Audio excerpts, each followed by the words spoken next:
Well, hello, Forest Meadow. I want to welcome you back to another episode of Sermon Reflections. And by the way, if you missed the service, you can watch it up here in this link, or the link is also down in the description below, along with the questions that we discuss at the end.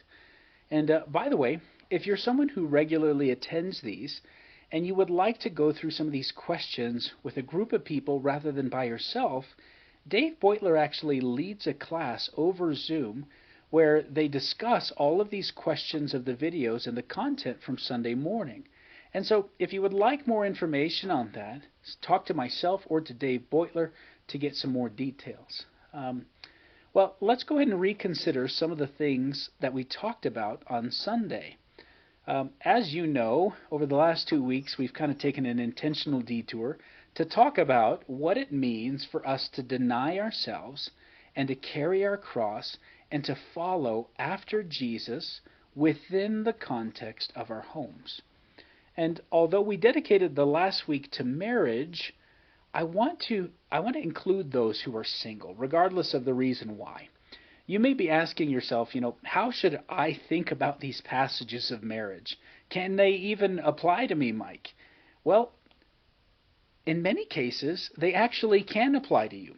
We must remember that we as the church are the bride of Christ, and we have to remember that it's Jesus to whom we are married and therefore submitting to.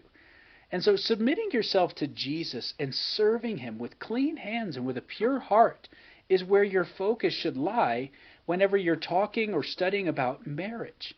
And those who are single, they do have a particular advantage over those of us who are married.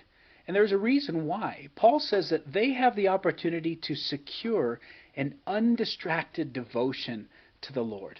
You find this passage in 1 Corinthians chapter 7, verse 35. Go check out that chapter. It's really profound. And with that said, let's go into a little bit more detail regarding marriage. Okay? Since most people either are married or at some point in time they're going to be married, let's look at that passage in Ephesians chapter 5. Ephesians 5 is all about headship and submission, but it demonstrates what biblical headship looks like and also what biblical submission looks like.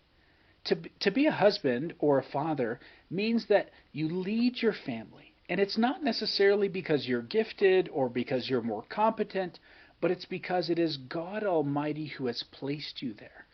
And your primary responsibilities are to provide and to protect like Jesus did. He protected his bride by laying his life down to redeem her from the curse that she was under. Colossians 2:14 says this, says he canceled out the certificate of debt consisting of decrees against us, which was hostile towards us. He removed the hostile threat from us. And Jesus provided for us by giving the necessary payment for sin, which was his blood. And he also provides for us each and every single day. He is our daily bread. Jesus cherishes his bride, nourishes his bride, and we as husbands were to do the same with our wives and with our children. We are to lead with servant-like humility. We should lead in forgiveness and in grace and in righteousness. We should demonstrate to our wives God's grace and his compassion, his kindness, his humility, his gentleness, his patience, and his holiness. We should lead our wives in this way. And if we do, it's most likely that our wives will joyfully follow. Now, on the other hand, wives are to be submissive to their own husbands, offering them companionship and support in whatever way they can, following along with their husband's leadership. And you have to know that his leadership will not be perfect. Folks, mine is not perfect. But just as the husband is to wash his wife with the water of the word, talking about sanctification here, so wives can help their husbands in sanctification by recognizing and encouraging and supporting all the good things that their husbands are doing, and by offering them tremendous insight. And unlike Jesus, none of our efforts as husbands or wives will be perfect. But I think here we find that it's God's grace that is sufficient for our weaknesses and for our failures. And when our spouse fails, when they fall short, we should consider it as God giving us an opportunity to demonstrate that we understand his forbearance and his patience, that we grasp the concept of grace.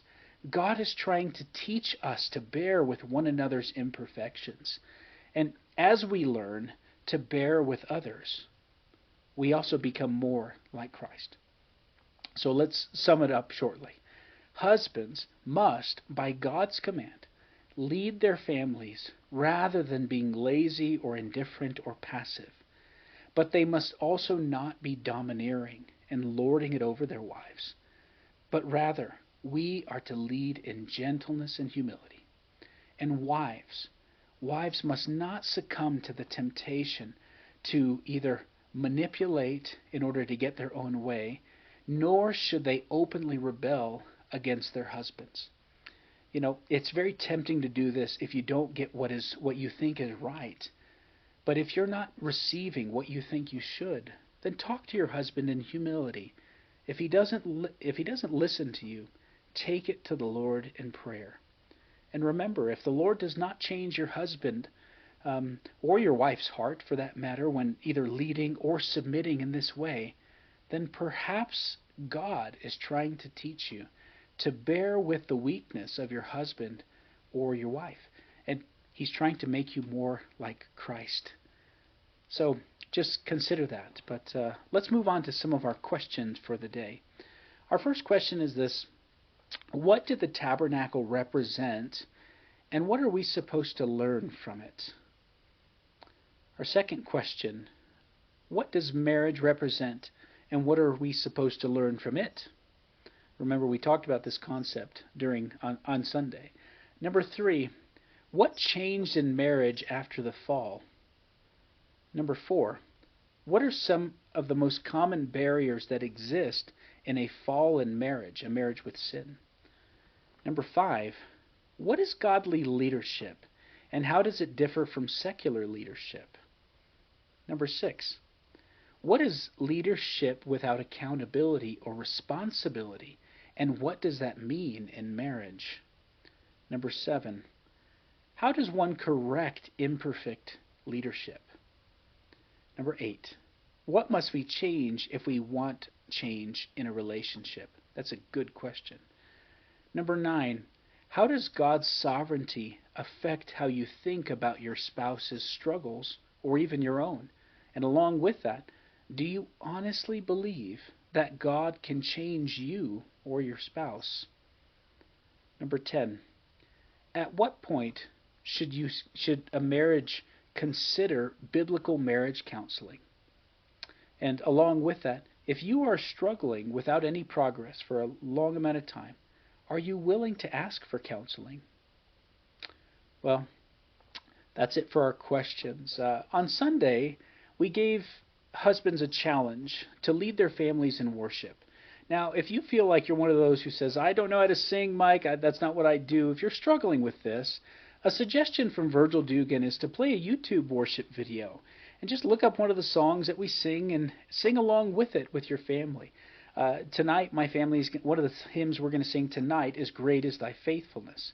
Now, if this is something that you as a father have decided to do, then let me know what songs you guys are going to be singing this week, and write them down in the comments below. Who knows? You may actually find that there's some other fathers who are around you who don't really know where to start, and maybe they'll just start with the hymns that are your favorites. So just as a quick teaser, this next week we're going to be jumping back into Matthew chapter 17, and we're going to look at the transfiguration of Jesus. And well, that's about all the time we have for the day. Thank you so much for joining us. Thank you so much for your time. Thank you for your desire and willingness to dig deeper into the Scriptures. And I hope that you have a great day. Thanks.